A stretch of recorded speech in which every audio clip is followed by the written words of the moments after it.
بسم اللہ الرحمن الرحیم۔ آج ہم یورپین ہسٹری کا ایک نیا چیپٹر سٹارٹ کرنے لگے ہیں جس کا نام ہے forces of continuity and change in Europe. در حقیقت 1815 کے بعد جیسے ہی کانگریس آف ویانا سٹارٹ ہوتی ہے تو اس میں جو انہوں نے اقدامات کیے، کچھ ڈیسیجنز لیے، ان کو امپلیمنٹ کروایا، تو اس کے بعد کچھ بگاڑ سٹارٹ ہوا یورپ کے اندر۔ کس طرح کا یہ بگاڑ تھا؟ ان لوگوں نے جو وہاں پہ غلطیاں کی، جس طرح کہ انہوں نے لبرل آئیڈیاز کو، نیشنلسٹک موومنٹ کو، لبرلسٹک موومنٹس کو اگنور کیا۔ انہوں نے ڈیفرنٹ کلچرز کو، کلچر سے بلانگ کرنے والے لوگوں کو ایک دوسرے میں مرج کیا، ان علاقوں کو مرج کیا، اسمالر اسٹیٹس کو مرج کیا، ان کے رائٹس کو پامال کیا۔ تو اس وجہ سے دوبارہ بگاڑ سٹارٹ ہوا، انسٹیبلٹی سٹارٹ ہوئی پورے یورپ کے اندر۔ تو ان ایشوز کو، انہی فورسز کو، وہ جو فورسز تھیں نیشنلسٹک تھیں، ایک اس میں رومانٹیسزم آ جاتا ہے، انڈسٹریلائزیشن آ جاتی ہے، اچھا اس میں امپیریلزم آ جاتا ہے، یہ ساری جو چیزیں موومنٹس تھیں یورپ کے اندر، ہم اس چیپٹر میں ان کو ڈسکس کریں گے۔ تو سب سے پہلے ہم ڈسکس کریں گے نیشنلزم کو۔ یہ ایک موومنٹ سٹارٹ ہوتی ہے یورپ کے اندر، فرینچ ریولوشن سے سٹارٹ ہوتی ہے۔ اس سے پہلے امریکن موومنٹ جو تھی، امریکن انڈیپینڈنس، وہاں سے سٹارٹ ہوتی ہے، پھر فرینچ ریولوشن، پھر آہستہ آہستہ پورے یورپ کو اپنی لپیٹ میں لیتی ہے۔ یورپ کے بعد دنیا کے دوسرے کانٹیننٹ میں جاتی ہے۔ اس کو ذرا ڈسکس کرتے ہیں۔ انٹروڈکشن یہ ہے، اب ڈیفینیشن تھوڑی سی اس کو دیکھیں گے۔ Individual loyalty and devotion to the nation state. Individual loyalty and devotion to the nation state, یہ اس کی ڈیفینیشن ہے کہ ہر شخص کی ایک اپنی اسٹیٹ کی طرف سے، اپنی اسٹیٹ کی طرف جو محبت ہوتی ہے، یا اس کے لیے قربانی کا جو جذبہ ہوتا ہے اپنی ایک قوم کے لیے، اپنی ایک اسٹیٹ کے لیے، اس کو نیشنلزم بولتے ہیں۔ اچھا، اور یہ کون سا جذبہ ہے جو کہ that surpass other individuals or group interest, مطلب ہر گروپ سے، ہر چیز سے آپ سپیریئر رکھتے ہو اپنی نیشن کو، اپنی اسٹیٹ کو۔ ماڈرن موومنٹ، یہ ایک ماڈرن موومنٹ ہے۔ American and French revolutions may be regarded as its first manifestations. Latin America, then Central Europe in early 90th century. Early 90th century میں پہلے لیٹن امریکہ، پھر central Europe. In the middle century it spread into the eastern and south eastern Europe. یہ time period بتایا گیا کہ کون سے time پہ کہاں کہاں یہ پھیلا۔ 20th century age of nationalism in Europe. 20th century کیا ہے؟ یہ وہ ٹائم پیریڈ ہے جب نیشنلزم نے پورے یورپ میں گرو کیا۔ دین 20th century یہ جو پاورفل نیشنلسٹک موومنٹ ہے لیٹ 20th century میں، یہ سٹارٹ ہوتی ہیں ان ایشیا اینڈ افریقہ۔ تو یہاں پہ ہم نے ڈسکس کر لیا کہ دوسرے کانٹیننٹ میں بھی کس ٹائم پیریڈ پہ نیشنلزم گرو کرتا ہے۔ اس کے ذرا سا مین فیچرز کو ہم دیکھتے ہیں۔ What are the main features of nationalism?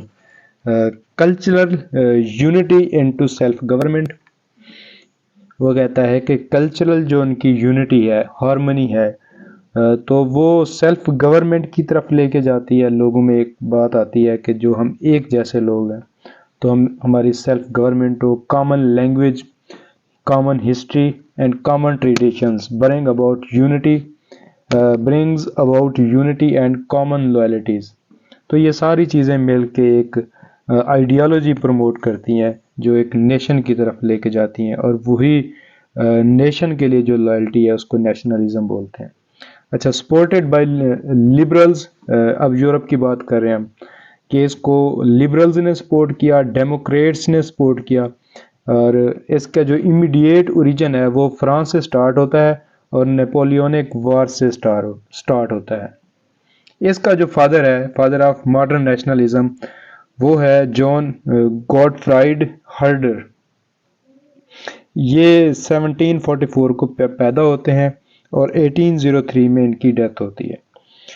تو اس کے مطابق نیشنلزم کیا ہے؟ اکارڈنگ ٹو ہم، every cultural group is a unique and possessing a distinct national character. No one culture is superior to other. Every nation should be sovereign and contain all members of same nationality. اچھا، یہاں پہ ایک فیچی ہے، philosopher ہیں، 1762 میں وہ پیدا ہوتے ہیں اور 1814 میں ان کی ڈیتھ ہوتی ہے۔ اس کو فادر آف جرمن نیشنلزم کہا جاتا ہے، جس نے جیوز کو بھی کریٹیسائز کیا۔ یہاں پہ ہم نے اس کے تھوڑے سے مین فیچرز کو ڈسکس کیا، اور یہ آپ کو یاد ہونا چاہیے کہ جو نیشن ہوتی ہے، ماڈرن ڈیفینیشن جو ہے کسی ایک نیشن کے لیے ٹیریٹری کا ہونا ضروری ہے، اس کے لیے ایک اسٹیٹ کا ہونا ضروری ہے، ایک نیسیسری ایلیمنٹ ہے اس کے لیے۔ تو اب ہم آتے ہیں نیشنلسٹک جو ریولوشنری موومنٹ ہے یورپ کے اندر، ان کو ڈسکس کرتے ہیں۔ یہ کب سٹارٹ ہوتی ہیں؟ 1815 سے 1830 کے درمیان جو بھی ریولوشنری موومنٹس آتی ہیں ہم ان کو ڈسکس کریں گے۔ سب سے پہلے ہم دیکھتے ہیں کہ ریولوشنری نیشنلسٹک جو موومنٹ سٹارٹ ہوتی ہے اسپین کے اندر سٹارٹ ہوتی ہے 1820 میں۔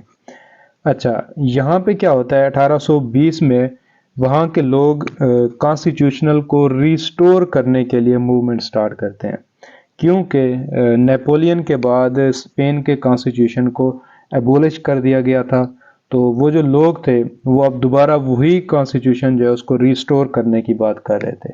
لیکن اس کراؤڈ کو، اس ریوولٹ کو، اس موومنٹ کو کرش کیا فرانس نے، اور فرانس کو کس نے بیک کیا؟ آسٹریا نے، پروشیا نے اور رشیا نے۔ تو اسپین میں یہ اس موومنٹ کی، اس نیشنلسٹک موومنٹ کو کرش کرنے میں ہاتھ ہے فرانس کا اسپین کے اندر، اور اس کو سپورٹ کیا گیا آسٹریا کی طرف سے، پروشیا کی طرف سے اور رشیا کی طرف سے۔ اب ہم آگے آتے ہیں، نیپلس میں نیشنلسٹک موومنٹ سٹارٹ ہوتی ہے 1820 میں۔ اب نیپلس میں کیوں سٹارٹ ہوتی ہے؟ کیونکہ اٹلی کے اندر جو اب وہ جو پرنسپل آف لیجٹیمیسی تھا کہ جو پرانے منارک ہیں ان کو ریسٹور کیا جائے، کیونکہ نیپولین جس اسٹیٹ پہ قابض تھا، جس اسٹیٹ کو اس نے فتح کیا، تو وہاں پہ اس نے اپنے ریولوشنری آئیڈیاز کو پروموٹ کیا تھا، جس میں نیشنلزم تھا، لبرلزم تھا، بیسک رائٹس تھے، کانسٹیٹیوشن تھا، لبرٹی آف مین تھا۔ تو یہ ساری جو موومنٹس تھی اب ان لوگوں تک پہنچ چکی تھیں، یہ جتنے بھی آئیڈیاز تھے ان لوگوں تک پہنچ چکے تھے۔ ویسے بھی یہاں کے فلاسفرز خاص طور پر میکیاویلی، تو وہ بھی ایک نیشنلسٹک فلاسفر تھے، تو ان کا بھی جو آئیڈیالوجی تھی وہ بھی پروموٹ ہو چکی تھی۔ تو یہاں پہ اب دیکھتے ہیں کہ جیسے ہی پرانے منارک ریسٹور ہوتے ہیں تو لوگ ان کے لیے، ان کے خلاف ریزسٹ کرتے ہیں۔ تو یہاں پہ دیکھتے ہیں سیکرٹ لبرل نیشنلسٹک آرگنائزیشن تھی کاربونری، تو اس کو میزینی جو ہے وہ لیڈ کر رہے تھے کاربونری کو۔ Protesting the absolute rule of Ferdinand first of Naples, یہ کنگ ہے نیپلس کا فرڈینینڈ فرسٹ۔ فرڈینینڈ فرسٹ جو تھا اس کے ایبسلیوٹ ٹائپ کے جو رول تھا اس کو ریزسٹ کرنے کے لیے اس کے خلاف پروٹیسٹ کیا لوگوں نے۔ اور یہاں پہ کیا ہوتا ہے، کانگریس سسٹم جو ہے جس میں 5 مین پاورز ہیں یورپ کی، وہ آتھورائز کرتی ہیں آسٹریا کو، تو آسٹریا اپنی ٹروپس بھیجتا ہے نیپلس کے اندر اور ان ریبلز کو وہ کرش کر دیتے ہیں۔ اب اسی اٹلی کا علاقہ ہے پائیڈیمونٹ، یہ الگ سمالر اسٹیٹ ہے۔ 1820 میں یہاں پہ بھی نیشنلسٹک موومنٹ سٹارٹ ہوتی ہیں اگینسٹ مونارکس، ریسٹورڈ مونارکس، تو یہاں پہ بھی ان ریبلز کو کرش کرتے ہیں آسٹرین کی ٹروپس۔ اب ہم دیکھتے ہیں گریک ریولوشن 1821 اینڈ 1821 ٹو 1829۔ یہ ہمارے پاس ایسٹرن کویسچن ہے، کیونکہ اب یہ گریک ریولوشن ہے، تو گریک جو تھا اس وقت اوٹومن امپائر کی ٹیریٹری تھا۔ وہاں پہ جو قبضہ تھا اوٹومن امپائر کا تھا، لیکن ایشو یہ تھا کہ اوٹومن امپائر جو تھی وہ ڈکلائن کی طرف جا رہی تھی۔ اس وقت اس کو سک مین آف دا یورپ کہا جاتا تھا، بڑی ہی کمزور قسم کی تھی، بالکل گورننس نہ ہونے کے برابر تھی، افراتفری تھی ہر طرف۔ تو اس وقت جب گریکس اپنی نیشنلسٹک موومنٹ کو گرو کرتے ہیں، موومنٹ کو چلاتے ہیں، تو تب پہلے تو رشیا ان کو سپورٹ کرتا ہے، لیکن میٹرنک جو تھا وہ رشیا کو روکے رکھتا ہے۔ لیکن ایٹ دا اینڈ نیئر 1829 تو انگلینڈ، فرانس، رشیا یہ ایکسیپٹ کر لیتے ہیں گریک کے کرسچن جو تھے ان کی اپیل کو، وہ جو بار بار ان کو اپیل کر رہے تھے کیونکہ سارے کرسچن تھے یورپ کے، تو ان لوگوں نے ان کی بات اپیل کو ایکسیپٹ کیا اور انہوں نے جوائن کیا یونائٹڈ فورسز نے ان کی، اور انہوں نے ٹرکش کو اور ایجپٹین نیول بیسز کو ڈیفیٹ کر کے گریکس کو آزاد کروا لیا۔ تو اب ہم یہ دیکھ رہے ہیں کہ پہلی مرتبہ جو یورپ کے منارک تھے جنہوں نے کہا تھا کہ ہم نیشنلسٹک موومنٹ کو سپورٹ نہیں کریں گے، وہ anti nationalistic movements, anti nationalistic ideas رکھتے تھے، اینٹی لبرل آئیڈیاز رکھتے تھے، اینٹی ریولوشنری آئیڈیاز رکھتے تھے، لیکن for the first time in the history of Europe ان لوگوں نے سپورٹ کیا گریک نیشنلسٹک موومنٹ کو۔ اور بعد میں ٹریٹی آف ایڈرانوپول ہوتی ہے۔ ایڈرانوپول کیا ہے؟ 1829 میں ہوتی ہے۔ یہاں پہ کیا ہوتا ہے کہ جو اوٹومن امپائر ہے وہ ریکگنائز کر لیتا ہے گریک کی اٹانومی کو، اور یہاں پہ یہی بات مزے کی ہے، سگنیفیکنس بات یہ ہے کہ 3 out of 5 members of concert of Europe supported nationalism. 3 کون سے؟ انگلینڈ، فرانس اینڈ رشیا، یہ 3 سپورٹ کر دیتے ہیں نیشنلزم کو۔ یہاں پہ ہم کہہ سکتے ہیں shift from united conservatism to nationalistic self interest. یہ سینٹنس میں دوبارہ ریپیٹ کرنا چاہ رہا ہوں، shift from united conservatism to nationalistic self interest, کہ پہلی مرتبہ ایک شفٹ آیا، ایک چینج آئی یورپ کے اسٹیٹس کے اندر کہ وہ یونائٹڈ کنزرویٹزم سے نیشنلسٹک سیلف انٹرسٹ کی طرف موو آن کرتے ہیں۔ ریولوشنز آف 1830، نیکسٹ ٹاپک یہ دیکھتے ہیں، view of liberalism and nationalism. یہاں پہ دیکھتے ہیں سب سے پہلے فرانس میں آتا ہے جولائی ریولوشن 1830 میں۔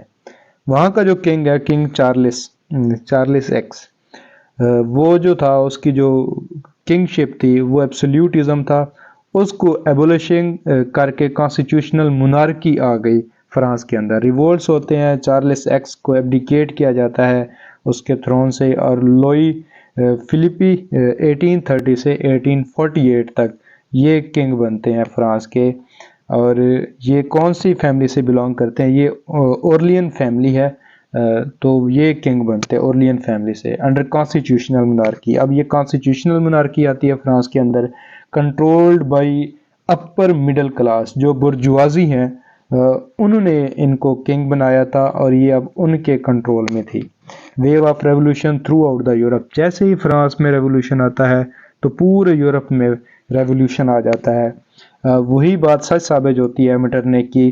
میٹرنک بولتے ہوتے ہیں when France sneezes the rest of Europe catches cold۔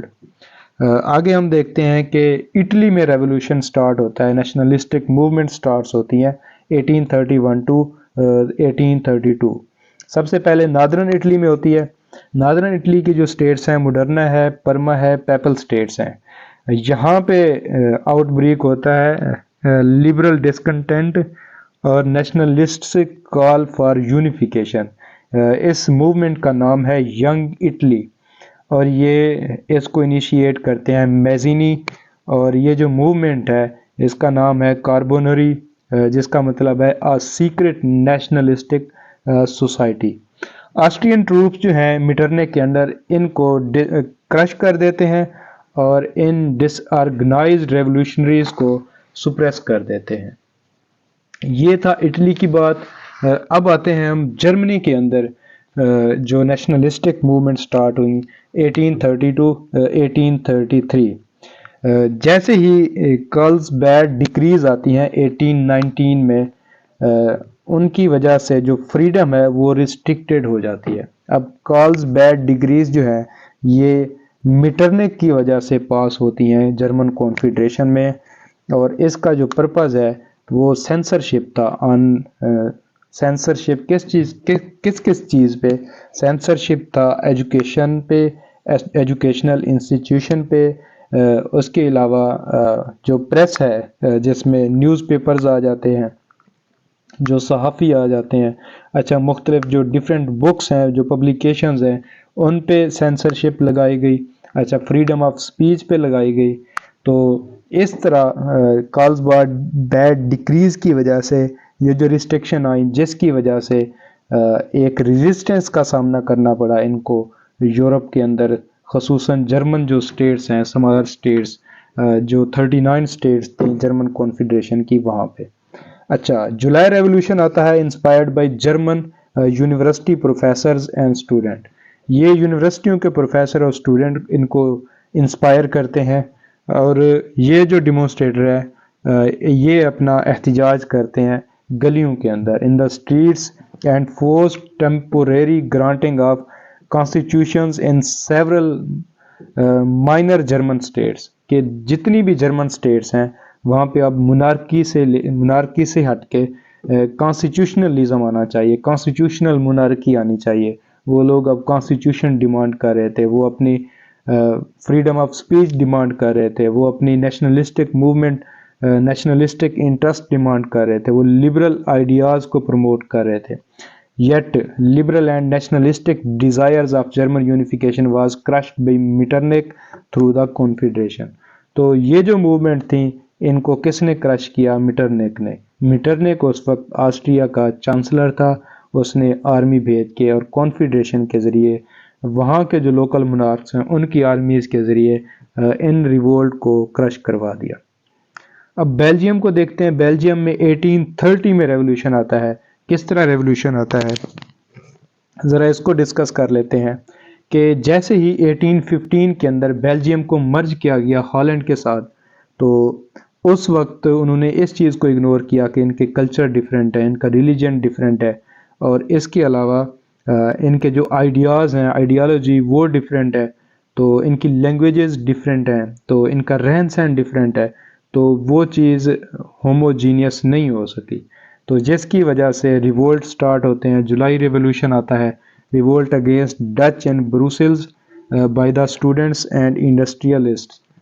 یہ جولائی میں ریولوشن آتا ہے جس میں وہاں کے اسٹوڈنٹ اور جو انڈسٹریلسٹ ہیں بیلجیم کے، وہ ریوولٹ کرتے ہیں اگینسٹ دا ڈچ گورنمنٹ.